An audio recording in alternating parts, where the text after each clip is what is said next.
Good morning, everybody. It's me, Professor Jones. As you know, class is canceled today all over the campus of Akron due to inclement weather. There's some type of snow, rain, ice mix, so we're not having classes today. Monday, I was out due to jury duty, which I deeply apologize for. I feel really bad about. I thought my department would have kind of contacted you guys, but our signals got crossed, so I really apologize for all of you who made the trek to campus and who didn't have to, whatever. But we got to carry on. The exam did start this week, and you do have until Thursday at, I believe, 8 p.m. is when they close to take the exam. You have until Thursday, which is tomorrow. But beside that, we also have to continue progressing through the class. And so I was kind of stuck with the choice of either kind of just skipping along stuff and just hope you read it, or doing this, innovating. And so I'm going to record a lecture for today. It won't be the whole 50 minutes. Try and do just 30, and hopefully you guys will, you guys actually watch this and you'll get in the information for chapter 4. This is a really important chapter. It covers a lot of major sociological things. And so I'm going to try and kind of suss them out. Obviously I can't predict what questions you would have. And so Friday we're going to spend a lot of time asking questions and working in groups to kind of break down some of the stuff. But today I hope to really kind of just kind of go through the slides and give you guys information. I know you can do it yourself, but I want to help out with that process because I know sometimes hearing somebody say things can help you out a lot better than just reading them. So we're at my home in my office. I had to find the brightest spot that also looked the neatest. I got some books behind me because in grad school all you do is read and shit. I'm at home. I put a shirt on because otherwise I'd have just been chilling in a t-shirt and stuff. So I'm relaxed. Hopefully you relax somewhere, sitting up, drinking hot cocoa or pop or beer. I'm not judging you. And watching your lecture. It's my first day wearing my sleeves rolled up, so I got my tattoos out. Yeah, I'm cool like y'all. I got whatever.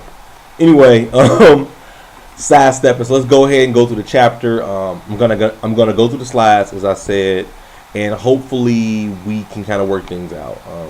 If you notice any kind of jumps in the video, it's because I had to edit it out because of some type of flub or whatever. But hopefully I can kind of get through this without making any major mistakes like I do in class. So anyway, hey, I'm here. Should have put a ponytail in. Yeah, let's go ahead and start. Chapter 4 is on socialization. And socialization is the process of how we learn how to be human. I know it might have been easier just to just say learning, but socialization is a particular language because we're learning how to be social creatures. As we learned in the first chapter, one of the assumptions of sociology is that humans are social. We interact in groups, and we interact with groups for our survival and for a lot of emotional needs and stuff like that. And so socialization is how we learn how to do those things. Because you see, you don't just are born a human and know how to be a human per se. You would eventually learn how to eat if you could survive past being a baby. But things like whether or not, to stop at a red light, how to tie your shoes, or something as simple as, you don't kill, you don't steal from people. Those are things we're socialized to learn. And so socialization is just that process. And so we're going to hopefully kind of go through this chapter, and by the end, you'll be much more familiar with this process. Let's go ahead and get started. So the first slide, if I can make it go. Oh, snap. Hold on. Define socialization. And socialization is the lifelong process of learning to become a member of the social world. And that's what it is. It's a process that doesn't stop when you reach a certain age. And it starts as soon as you're born.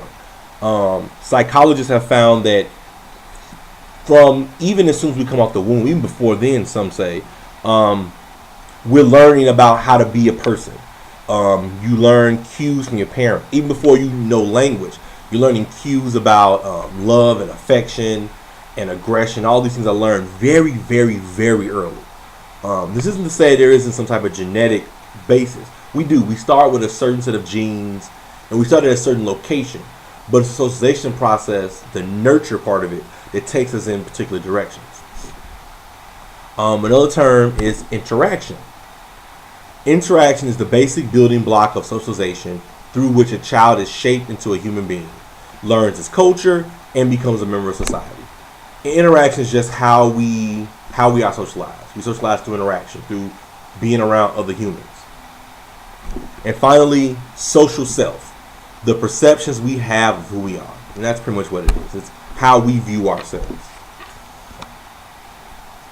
So I use the terms nurture and nature because that's been a debate in the social sciences for a long time about the nurture versus nature debate. And the debate is over whether biology or socialization explains how we behave, and how we create ourselves. Social biologists, which is a form of kind of evolutionary psychology, is a reductionist theory, which means it reduces everything down to one thing. So it kind of pushes aside complexity and goes down to the most basic level of a particular thing we're talking about. And in this instance, it's a reductionist theory that claims our genetic makeup wires us for certain social behaviors. So the idea is that everything we do is based on our genes. Everything we do. The problem is, for sociology, at least in our class, that's not a well accepted idea for us. Now, that doesn't say that sociologists don't believe genes don't play a part. They do. Genes play a part. Genes are kind of give us the basis from which we start. And as we see from this thing called epigenetics, which you could Google if you want to, if you're nerdy like that, it talks about certain genes are actually turned on or off because of our environment, the nurture part of it. And so sociologists believe that nurture is far more important as the primary force in shaping human behavior. So we're going to focus much more on nurture than nature in this class. If you want more on nature, you would go in a biology class, or if we have an evolutionary psychology class. All right. So just to kind of point out the importance of socialization, there have been cases of what we would call feral children, which are pretty much children that are born in isolation. They're children who didn't have any human contact or any major human contact. And so because of that, they were emotionally and psychologically stunted as far as their growth and development of human traits. And so your book talks about, children need human contact. There's been studies showing that babies that don't get human, now obviously we can't do experiments like that anymore, but in the early parts of the 20th century, and even some in the 19th century, these experiments are kind of done with children. And they found that even very young babies, a few weeks old, like fresh out the womb, like still smelling like placenta and all them other fluids. Those babies, human contact is so important to them to understand that to understand the world, that if they don't get it, they are emotionally stunted. And so these isolated and or abused children, because isolation could be seen as a form of abuse, and some children in some of these early studies were abused, they found that because these children were not socialized at the proper time, their developmental disorders persisted after attempts to integrate them into society. So that means that, because in evolutionary psychology, and I think behavioral psychology, there's the idea that there are certain points, like it's not like a fixed year or a fixed day, but there are certain time ranges upon which we as humans have to learn certain behavior. And if we don't learn that behavior in that time frame, we'll never learn it. And so these abused and isolated children, they didn't learn these behaviors, and so they never learned them. And so they never became fully integrated into society. And all this does is support the argument that for socialization, no, not socialization, but for becoming a human, socialization is so important. Our interaction with others is so important to us. And so we kind of experience socialization on multiple levels. On the micro level, we experience it through our parents and peers, your friends and stuff. On the meso level, you experience it through your schools, your religion. And on the macro level, we experience it through national advertisements and politics, national politics, federal politics. Organizations are dependent on socialized people to help the groups persist. So the only reason why organization can exist from one generation to the next is because new people are socialized into the behavior of that organization. So, for example, something like, I got Kool-Aid. I'm black. Of course I'm drinking Kool-Aid. You stereotype that, lose points. But no, an example would be like religions. If Christianity did not have a socialization process, meaning that if people weren't taught the doctrine of the religion, then once one generation died off, nobody else would be able to carry it on. It seems kind of simple, but that's a real basis for socialization, is that organizations and structures could not exist without people being socialized into them. They could not exist beyond their initial kind of generation. And so there are different views on socialization. Structural functionalists, which is a perspective, about what function does something serve, and what it, it's always macro and about structures. They believe that different socializing agents support one another. So the idea is that when we look at the society, so your parents, your peers, religion, school, and national politics, they all kind of support each other in some way or another to socialize you into being a proper citizen who functions. Because you want to be functional. You want to function in society. If one of those kind of agents is off, then you become dysfunctional. That's their argument. Conflict perspective argues that different socializing agents have conflicting goals, and a linkage between various parts of society are based on competition with or even direct opposition to one another. Those who have power use socialization to manipulate others in supporting the power structure that benefits the elites. Most individuals have very little power to decide or control their futures. So for conflict perspective, remember, it's always about a conflict between those with power and those without. They argue that the people in power, so groups with much more power in society, so much more financial power and political power and so on, they kind of set the tone for what type of messages you're socializing to. So what's being taught at school, what's being taught in K through, kindergarten through 12th grade, is ideas to socialize you to. Originally, public school was kind of created for a lot of reasons, but one of the primary reasons was to make you a good worker, make you to listen to your bosses, follow directions, stuff like that. And so the idea from a conflict perspective is that something like that is set up to benefit the powerful. You're taught to be a worker so you can work for the powerful. That's how it's set up, according to conflict perspective. And so that's one part. The other part is that different agents have different conflicting goals. So, for example, your family might be extremely religiously conservative. And so maybe your family socializes you in ways that agrees with your religion, but disagrees with your school or with your peers or with the politics of your city and so on and so forth. And so different groups might antagonize, or they may agree, but there is potential for conflict because not all agents are trying to socialize you in the same way. And just the general idea is that we have very little power. That's going to be kind of depressing to some of you because the way you've been in socialized in America is about individualism and the power that you as an individual can do so many things and la. Conflict perspective sees that most people, for the most part, throughout their lives, it's pretty shitty, and so you don't have any real power.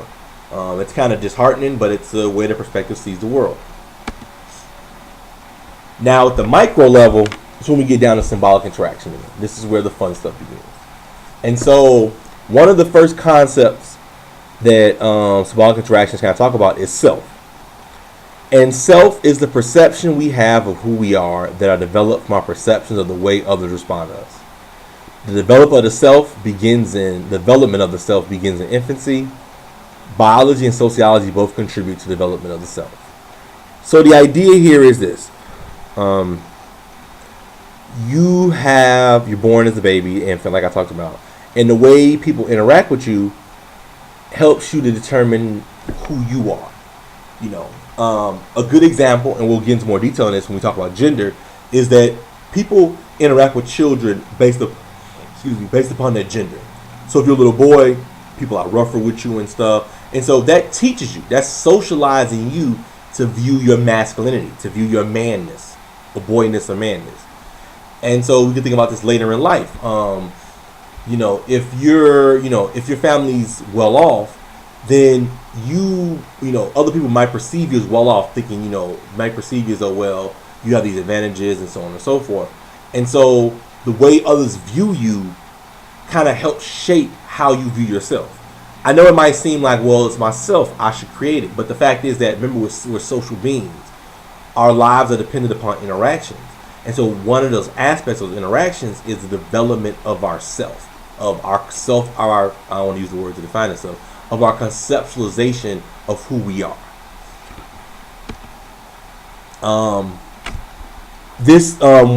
One theorist that kind of discussed this is a man named Cooley. He developed the looking glass self. And Cooley believed that self is a social product shaped by interactions with others. It's shaped by how we imagine how we appear to others. We interpret how others judge that appearance and how they may respond to that interpretation. We experience feelings of pride or shame based on this image, this imagined appearance and judgment, and we respond based on our interpretation. So the idea is that you meet a person, and based upon how take it back. We imagine, per se, I'm sorry if I'm getting loud, but I want to make sure the microphone picks me up. We imagine how we assume others see us. And then we interpret, well, how does that person see us? And through that interpretation is how we view ourselves. So if you imagine someone doesn't respect you or doesn't like you, then you interpret that yourself, based upon that person and that interaction, doesn't respect you. And so your view of yourself is different than based upon somebody who respects you, or if a lot of people respect you and love you. And so that's how you respond to them. So you treat that person in a different way because you feel like they don't respect you. I'm hoping I'm kind of explaining this right. If you have any questions, write them down and we can discuss them in class on Friday. All right, now someone else, Mead, a really important theorist of sociology, Mead viewed individuals as taking others into account by imagining themselves in the position of the other. So the idea is that whereas Cooley wanted you to imagine how a person views you, that's why you get looking glass, Mead wants you to imagine yourself in the shoes of another person. And so when humans can symbolically recognize objects, they can view the self as an object. Symbolically means that if I tell you what a chair is, you can recognize what a chair is in your mind. Like, I don't have to always point to a particular object as a chair. If I say chair, there's a certain visualization, conceptualization you have in your mind of a chair. This process begins with having a name, which differentiates the self from other objects. Only humans use symbols. So the idea is symbols, language. Because that's about the symbolicness of it. Is like, if I tell you, if I bring up something like a flag, if I say the American flag, you know what that symbol is, and it has a particular meaning, so you can visualize it. And so the reason why it's important to having a name, because a name helps you conceptualize something different from something else. Without a name, that something else is just something else. I know that was kind of weird, but go along with me. Like I said, have any questions, write this stuff down. I'm kind of moving kind of fast because I want to cover as much as possible. Yeah. And so when Mead talks about the self, he talks about two particular parts. The first is the I. The I is the spontaneous, unpredictable, impulsive, and it acts without considering social consequences. The me knows the rules of society and attempts to channel the impulse of the I into socially acceptable behavior that still meets the needs of the I. The me requires the ability to take the role of others.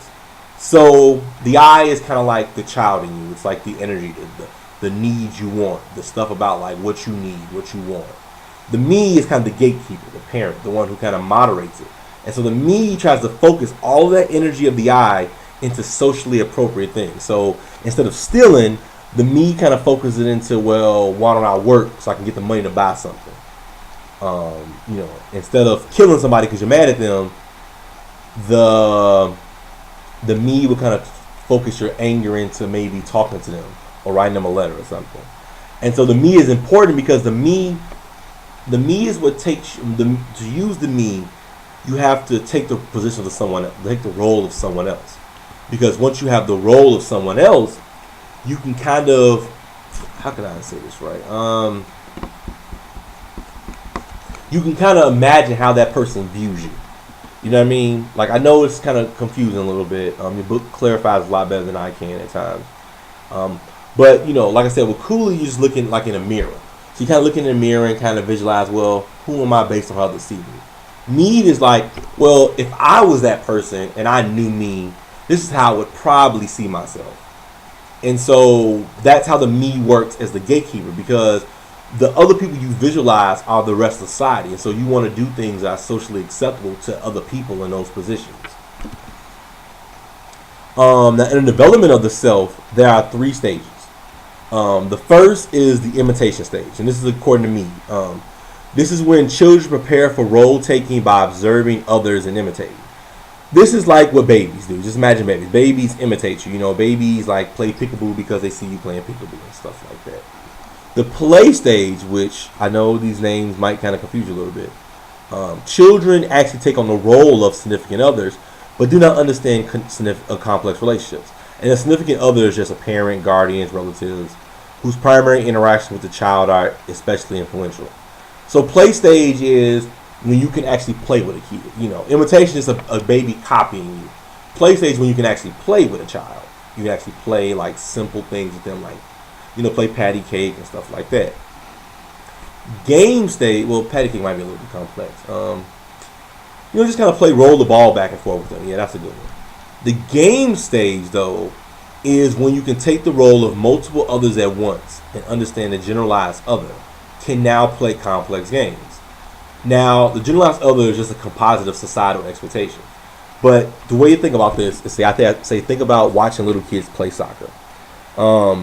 There's a reason why there's an age limit on children playing soccer. It's not because of their physical skill. It's because younger than a certain age, children can't understand the complexity of the game. Meaning that they can't visualize that this person plays this position, this person plays that position, this person plays that position on the forecourt. That takes a complex range of complex level of thinking. It's the game stage. So when you're playing baseball or basketball or whatever sport you're playing, children at a certain age, children are able to see, well, that person plays that position, so that means they do that and I do this. And the way that works is because they visualize that if I was that person in that position, I would do this, and in that position I would do that. And so that's how they cooperate. And so it's based upon the generalized other, which is a composite of societal expectations. So there's expectations for what people in this position do, people in this position do, and so on and so forth. And so that's why at the game stage, a person who's properly developed, according to me, can interact in the social world.